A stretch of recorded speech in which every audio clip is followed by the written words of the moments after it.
Hello guys, it's Mashif here. I am back with my second village review for my Ostriv Town Builder series, in which I want to give you a brief overview at how I got to this point. First of all, I must say that I thoroughly enjoyed playing with this game, and I want to give a round of applause to the developers. They do an amazing job. As my village developed, I formulated my goal of reaching 1,000 population. Unfortunately, my laptop struggles to run the game at high speed as the population increases, so I will not reach this milestone. I may load this game in the future, but for now I am planning to put it to rest. So let's get to the review. My village is made up of three main areas. There is the industrial area, where the original campsite was 73 years ago. There is of course the housing area that evolved over time, and now I have 225 houses. There are also the farming areas to the left and along the coast, and I have 8 farms with about 4 fields each. I figure that at high population they can work these fields quickly, otherwise during harvest season they won't finish until late December. I mainly grow buckwheat because this is what I feed to my 6 chicken coops and 4 pigsties. In theory, if I only grew buckwheat, I would have 5 different food sources for my villagers, which is of course chicken meat, egg, pork, sallow, and the buckwheat itself. Before the new trading update come in, I was mainly growing sunflower for trading as sunflower oil, and this is how I was able to reach over 15,000 gold at some point in the game.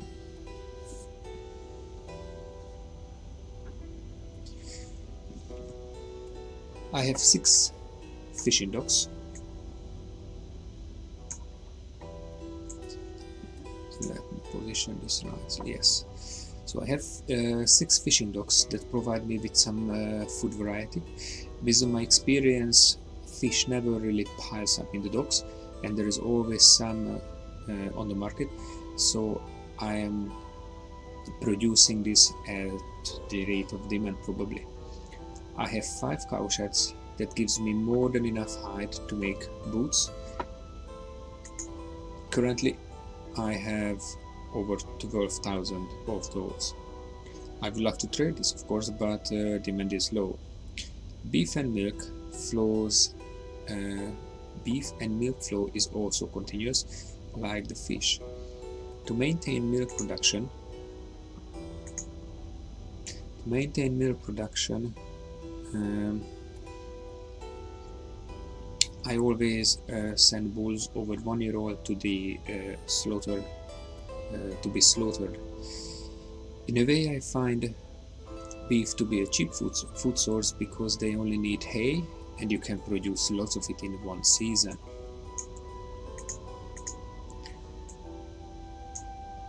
You can see some of these examples right here. I keep feed production low. I don't really need this as animal feed.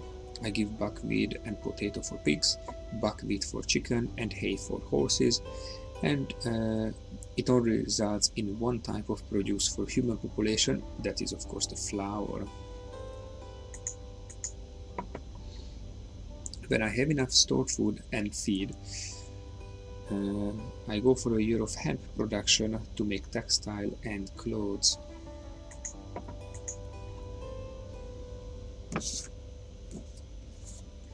I have 3 weavers workshop where 4 women are working outside of seeding and harvest season, and 1 clothes workshop to process textile. This seems to be enough.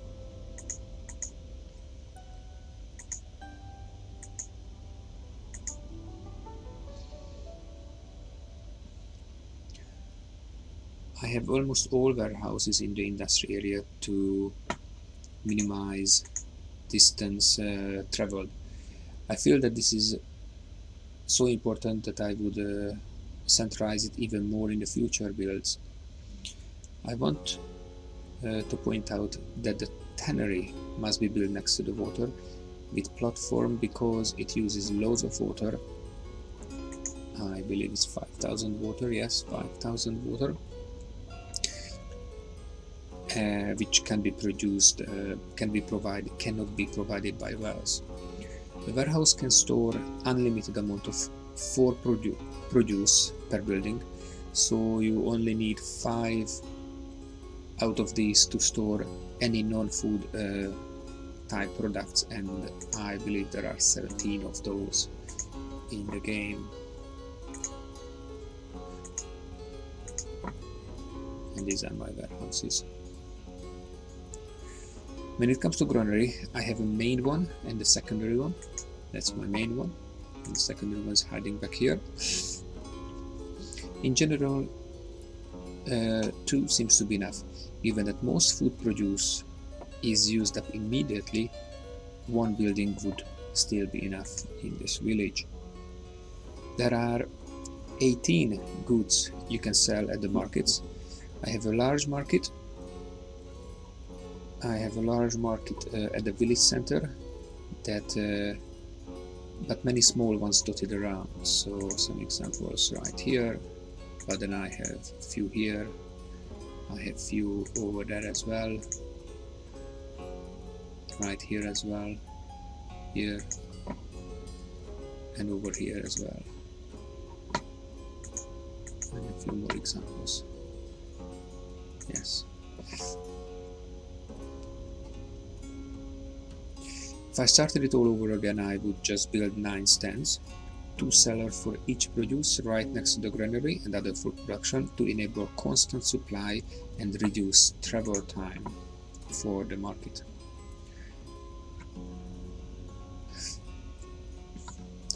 As I settled 73 years ago, most of my original settlers have died. First I created a small cemetery right here.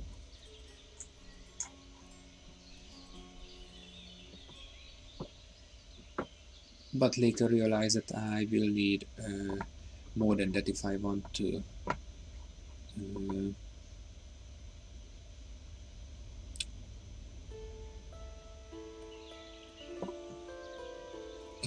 play up to 100 years. One grave I want to highlight here is the one of Horboy, right here, who lived for 115 years in the village. My next oldest person currently living in the village is Mariana in this house, and she is 106 years old. I also spotted some supermothers in the village with 5 children.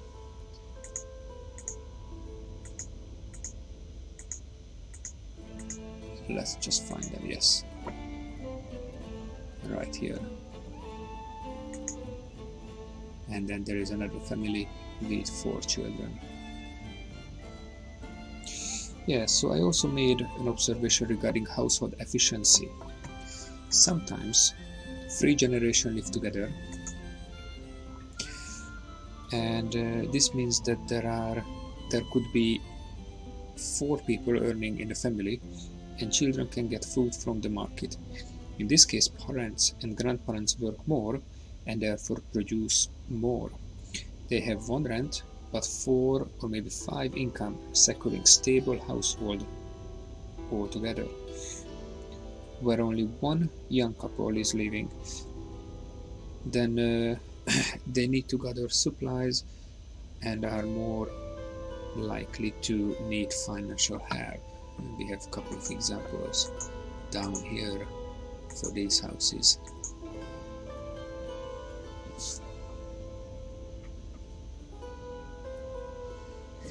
In my previous video I talked about some special produce that are difficult to deal with.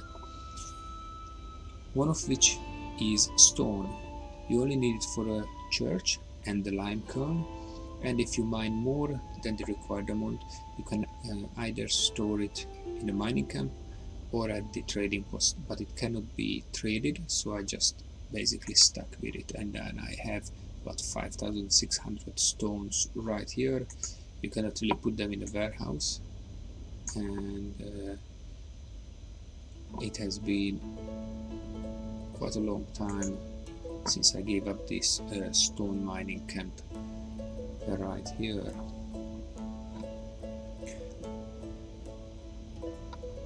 I also cannot really demolish the mining camp because I am required to relocate the wheelbarrows, these ones here, but I can't do that and I don't need it, so some sort of recycling option would be really welcome.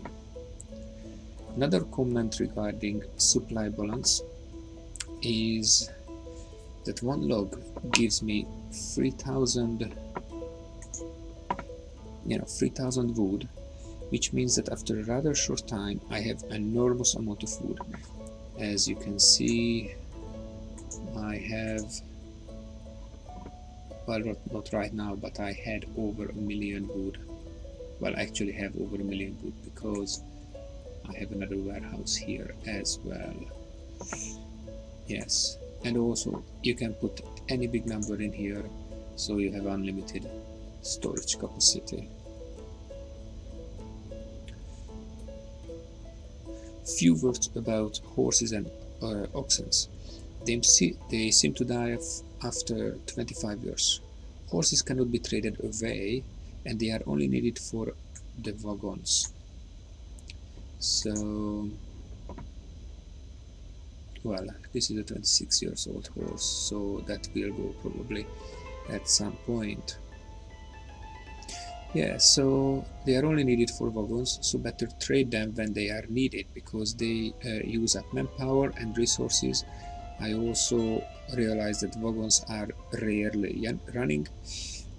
You have to have people in the wagon shed so that they can drive the wagons when needed, but other than construction and some crazy warehouse content relocation I did a few times during this game, they are just chilling and not working. In future games I definitely will not build 11 wagon sheds. They are also using metal because of the horseshoe, and leather and iron because of the horse stack. One more quick comment about the tannery. Once a batch has started, you must keep people in the building, otherwise the batch gets spoiled. Some would argue that I need more than just one smithy and one carpentry, but other than some special situations, they just serve me well enough for this population. It also seems like one windmill would be, it can take care of the village, even though I actually have 3 dotted around this area. So overall the game is amazing, and other than a few minor issues and my CPU overheating over 600 people, I find it very entertaining. If time allows, I would like to start another village and apply my learnings to that one and make it much more efficient. So we will see how it goes. Well, this is it for today. Thanks for your attention, and see you next time.